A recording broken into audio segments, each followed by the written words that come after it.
Hello there, my name's Claire and this is Stitch and Sew. Thank you so much for joining me today for another video. Now today's video is a Friday Sews video, coming to you a little bit late, so apologies for that.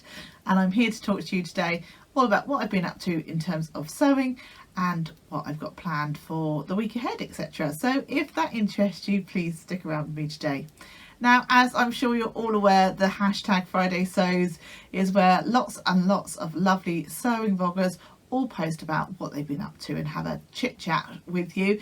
And that hashtag was created by the fantastic Jen from Today in Jen's Sewing Room. And so if you just type in that hashtag Friday Sews, you will find loads and loads of us all posting under that hashtag. So a great big thanks to Jen for bringing the sewing community together in this way. It's absolutely fantastic. So let's crack on with what I've been up to this week in terms of sewing. So another fairly slow week for me in terms of sewing. I have got a couple of things to show you that I have managed to sew up this week, and I'm hoping sort of May will be a slightly more productive month for me. Although saying that, I think I'm being slightly unfair to myself. I think I probably have been reasonably effective in terms of sewing in the month of April. It's just that quite a lot of my sewing happened towards the beginning of the month rather than towards the end of the month. So anyway, I will do a roundup of my April makes, I think, in a separate video. So let's just crack on with what I've been up to this week. So the first thing I got made up this week is what I'm wearing. This is the Fibre Mood normal blouse, and this is in this gorgeous viscose fabric that the lovely Adele from Sew for Serenity bought me back in October when it was my birthday, when we were at the knitting and stitching show where is the knitting and stitching show? It's completely gone from my mind. No, I'm gonna have to put it along the bottom of the screen. And she very kindly bought me this fabric for my birthday, and I've had it sort of put away with the idea that I was going to make a blouse for it. Well, as you know, Sew April Blouse 23 has been running through the month of April, and so what a month to make myself a blouse.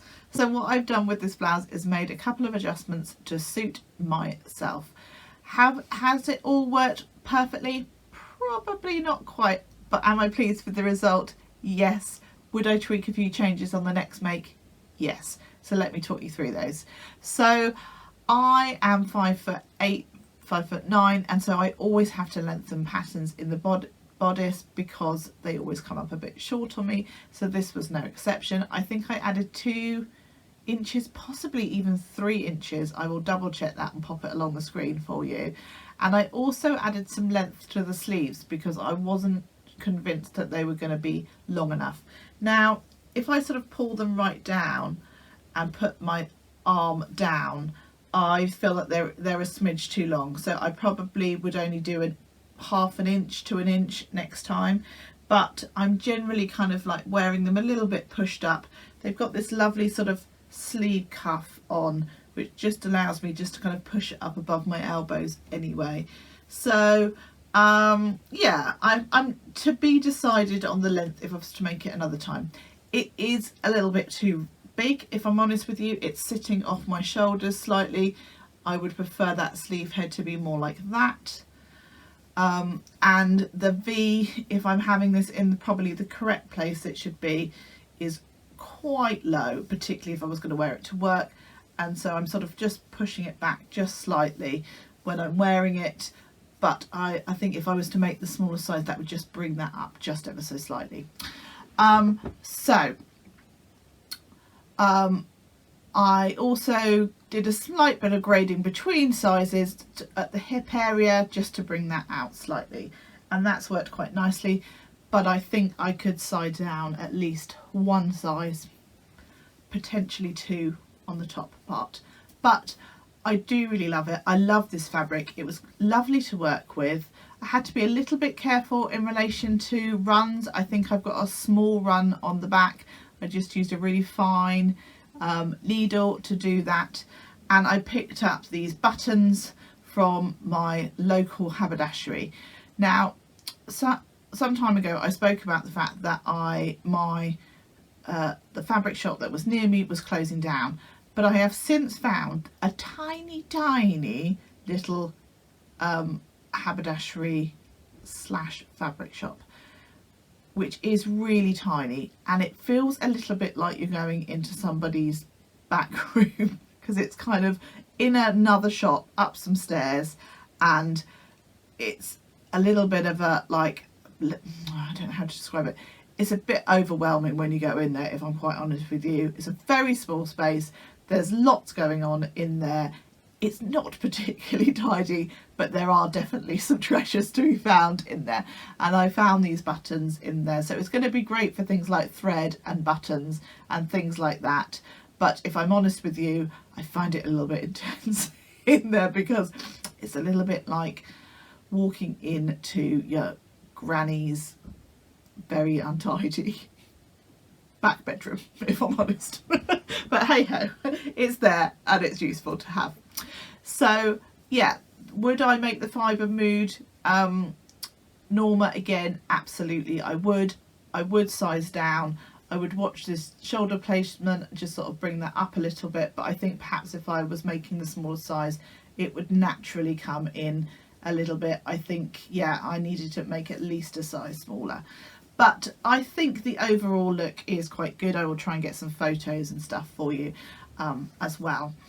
So Adele, thank you so much for this beautiful fabric. I really love it. I think it's turned out well, and I'm looking forward to making another one in the future as well. So this will be my entry for Sew April Blouse, and I will also be entering it into the challenge that has been run by Nadia from Stitch and Style, and her challenge is called, I want to say Oh So Me, and I'm really sorry, Nadia, that I don't remember it categorically. I'm gonna pop it up along the screen, and so I'm gonna double dip with this one and into the two challenges at the same time, because Nadia's one was to make an item and fit it, make adjustments to fit you. So whilst I haven't got this perfectly right in terms of adjustments for me, I definitely had to do some adjustments in terms of lengthening and grading between sizes, etc. So that will be my entry for that one too. So thank you so much to both Nadia, and who is running Oh So Me, and to the lovely Gabrielle from Cloth Edic and Ruan from the Yorkshire Sew Girl for running their challenges of Sew April Blouse. So I've managed to make one more thing this week, and it's not a clothing item, it's just a very small sort of crafty type make, and it was this pencil case for my younger son. He absolutely loves Spider-Man. I made some pyjama bottoms for him out of this fabric, maybe around sort of Christmas time, and I had some of this left. I've still got a little bit of it left, and he needed a pencil case for his colouring pens. So I just one evening I just decided that's what I wanted to do, just a little crafty project. I've done a little bit of quilting on there just for some added interest, more for me than for him, and inside it is lined with the same fabric because I had enough to do that, and I've just got a plain white zip on there. Really easy. I didn't follow a tutorial or anything, I just, you know, made it. But it's sometimes I find it really lovely just to sew up something where I can just be a little bit creative, but I don't have to follow a pattern, and I'm not having to worry about fit, etc.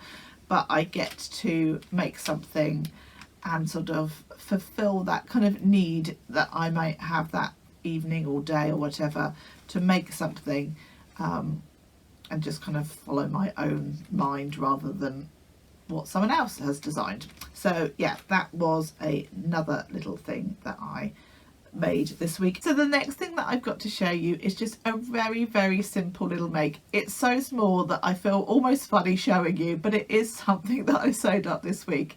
Now, if you've watched any of my previous videos, that you will know that I won a prize from the So Frugal challenge this year, and I was very lucky to win a prize from the lovely Anna at Pattern Pouch Nest, one of her pattern pouches, and in that you get a pattern and lots of lovely sort of sewing notions and haberdashery items.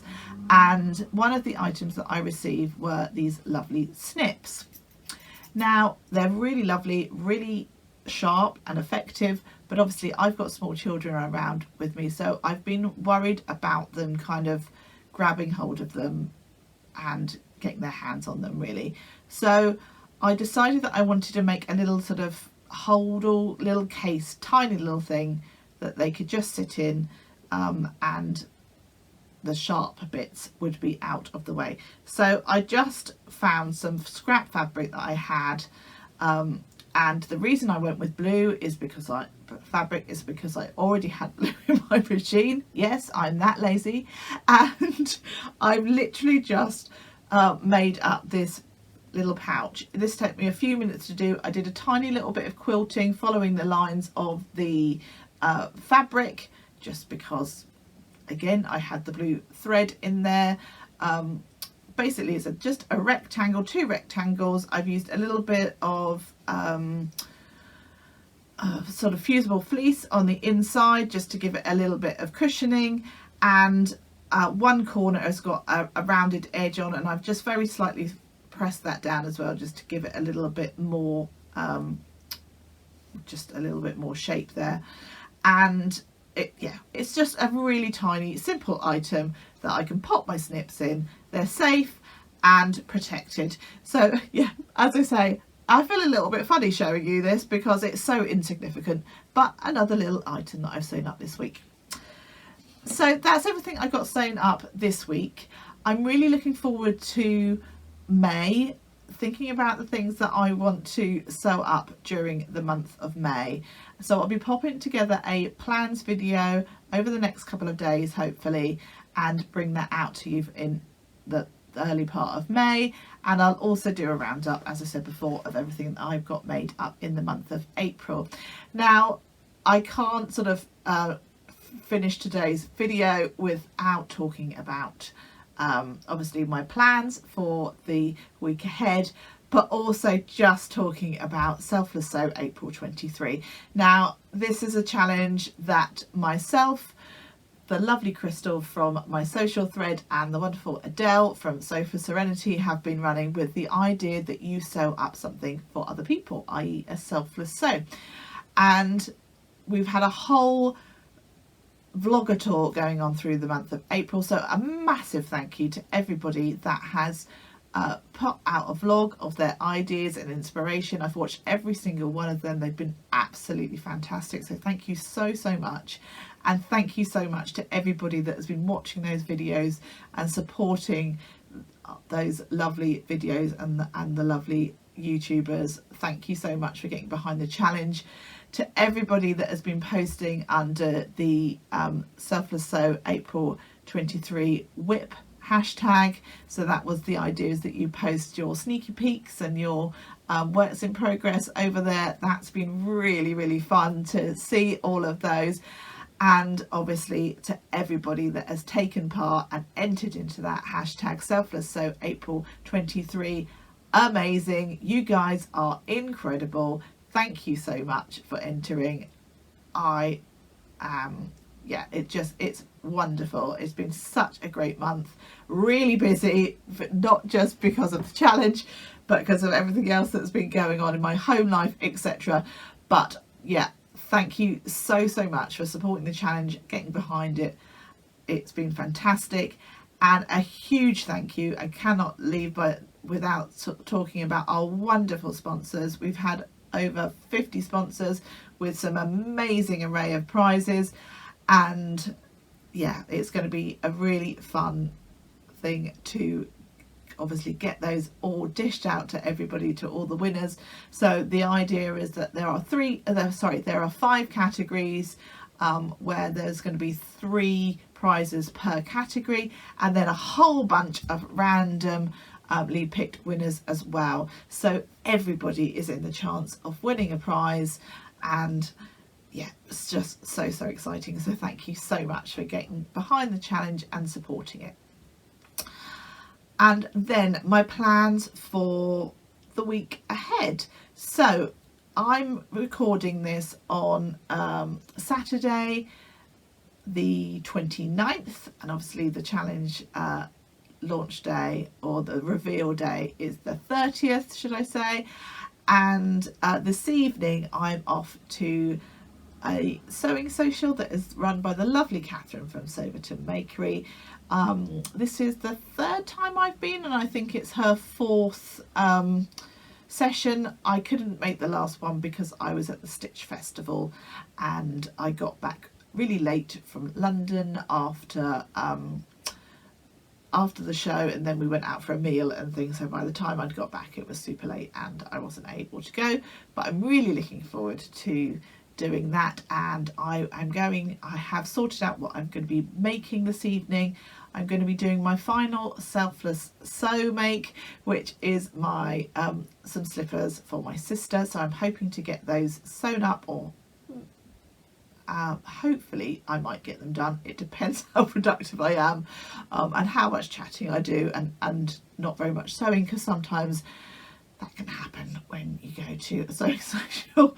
You spend lots of time doing this and not that much time sewing, but it's lovely. I don't mind either way, and yeah, I'm sure if I don't get them sewn up this evening, I will get them sewn up and finished over the next few days anyway. And the other thing that I'd like to start this week is another chalk and notch fringe dress. Now, I made a chalk and notch fringe dress last year. I can't remember what month it was, but I'll find some pictures and put a picture in of me. It was in this lovely green viscose twill fabric, and it's probably, I think it is my most worn me made, because I just find it super comfortable. It seems to work for all seasons, that particular dress. In the winter I team it with tights and boots, and then in the summer, you know, pop on some sandals, etc. It just seems to work. I love that sort of dipped hem that it's got on it. Yeah, it's been a real workhorse in my wardrobe, and I really would like another one. So I have got this piece of fabric here. Now, I showed this on my channel a few weeks ago. I bought this from Fleuriteurs. I think they're based in Essex in England, and I'm trying to find that whether this has got direction. I think it's this way. It's quite hard to tell. No, I think it might be that way. I think it's got a direction to it. I will make sure I work that out before I, maybe it hasn't, maybe it is non-directional. What do you think, people? Directional? Non-directional? I really can't tell, because some of the flowers go up, some of them go down. No, I don't know. I'll work it out when I'm cutting it out. So this is the fabric that I'm looking to use. I've got 2.5 meters of this, but it's not particularly wide. So I think I will get the chalk and notch fringe out of it. I laid the pattern on top this morning. The only thing that I might not achieve is it's got these big wide like cuff bits on, and I don't know whether I'm going to have enough fabric to do the really wide sort of turn up one, so I might just have to adapt that just to make it work for me. This is a cotton lawn fabric, so it's going to be beautiful for the summer. It's a little bit sheer, but I'm hoping once it's actually sewn up it won't be too sheer. I mean, potentially I might have to put a little slip underneath or something if it is too sheer. I think it'll be okay. Anyway, I think it will be gorgeous. As I say, I've made the pattern before, so the pattern pieces are all kind of cut. I just need to obviously cut it in the fabric. My fabric is all washed. I could do with, I think I did whip the iron over it initially, but it will need a quick press before I sew it up, before I cut those pieces out, sorry. and yeah, really looking forward to sewing that one up. I think it's going to be gorgeous for summer, but equally, because it's got that dark base, I think it wouldn't be totally out of place in the winter months as well. I do like clothes that work across seasons in my wardrobe. I think that's really lovely. Yeah, and as I say, with that sort of dark navy, I don't know whether that's coming out as black or navy on your screens, but it is a navy base. I think it would work for all seasons. So yeah, as I say, looking forward to getting that one sewn up. So hopefully I'll manage to do that this week, or if not, at least make a good start on it. Oh, the chalk and nut fringe dress does have some buttons. The version, there's two different versions. There's one with button up placket and one without, and I probably am going to do the one with the button up placket, and I'll have to look and see what buttons I'm going to use, because I've got nothing that springs to mind as such, but I might have something in my stash that would work, and if not, obviously I'll just buy some more. Which is always fun, isn't it? I love buying anything sewing related, quite frankly. So that's everything from me today. A bit of a shorter video from me today, not a huge amount to show you in terms of sewing, but that's the realities of sewing, that some weeks you have lots to show and you've had lots of time to sew, and other weeks not so much. So I hope you've enjoyed today's video. If you have, I'd love it if you could give me a like. If you haven't subscribed, please consider doing so. But until next time, take care, happy sewing, bye.